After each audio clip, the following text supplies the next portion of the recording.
तो देखिए दोस्तों, ये ABCD बुलिश हार्मोनिक पैटर्न है। ये कुछ इंपॉर्टेंट पॉइंट है जो आपको याद रखने पड़ेंगे अगर आपको ABCD पैटर्न आइडेंटिफाई होता है चार्ट में। तो आपको सबसे पहला रूल है कि AB is equal to CD, जो कि लेंथ ऑफ AB जो रहेगा वही CD के बराबर रहेगा। अगर आपको ABCD पैटर्न नहीं पता है कैसे दिखता है तो मैं आपको बता देता हूँ ड्रॉ करके। तो देखिए दोस्तों, ABCD पैटर्न ये जो बुलिश वाले की हम बात कर रहे हैं ये कुछ इस तरह का आपको दिखेगा। ये पॉइंट को हम A बोलेंगे, ये पॉइंट को हम B बोलेंगे, इसको C बोलेंगे और इसको D बोलेंगे। तो ये इस तरह का कोई पैटर्न रहेगा दोस्तों। तो ये जो लेंथ ऑफ AB आपको दिख रही है, ये जो लेंथ है और ये जो लेंथ है वो इक्वल रहेगी ABCD पैटर्न में। और दोस्तों, जो हम ट्रेड प्लान करने वाले हैं वो ये जो D पॉइंट है वो आइडेंटिफाई करेंगे हम सबसे पहले। उसके बाद यहाँ पे जो कैंडल फॉर्म होती है वो रिवर्सल कैंडल होगी। ये हमारा SL रहेगा और यहाँ से हम एंट्री ले सकते हैं। ये इतना सा SL रहेगा हमारा और टारगेट हमारा काफ़ी अच्छा खासा हो सकता है यहाँ पे।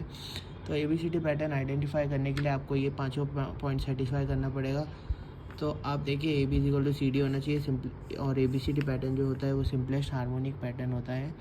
और जो अब AB जो मूव डाउन साइड में आया है उसका जो BC रिट्रेसमेंट होता है वो आपका 61.8% से लेके 78.6% ही होना चाहिए AB मूव का। वो हम कैसे कैलकुलेट करेंगे, वो हम फिबोनाची रिट्रेसमेंट यूज़ करके AB का ये जो डाउन मूव है इस पे अप्लाई करके हमको BC 61.8% से लेके 78.6% के बीच में ही रहना चाहिए। तो हम ये ऐसे आइडेंटिफाई कर सकते हैं। फिब रिट्रेसमेंट एक टूल होता है ट्रेडिंग व्यू पे, आप वो यूज़ करके इसको यहाँ से लेके यहाँ तक ड्रैग करिए, आपको ये लेवल मिल जाएगा। तो उसके बाद जो CD होता है, CD जो मूव होता है हमारा, वो CD जो मूव है वो BC मूव का एक्सटेंशन है। और वो कहाँ तक होना चाहिए, वो 127% से लेके 161% तक होना चाहिए।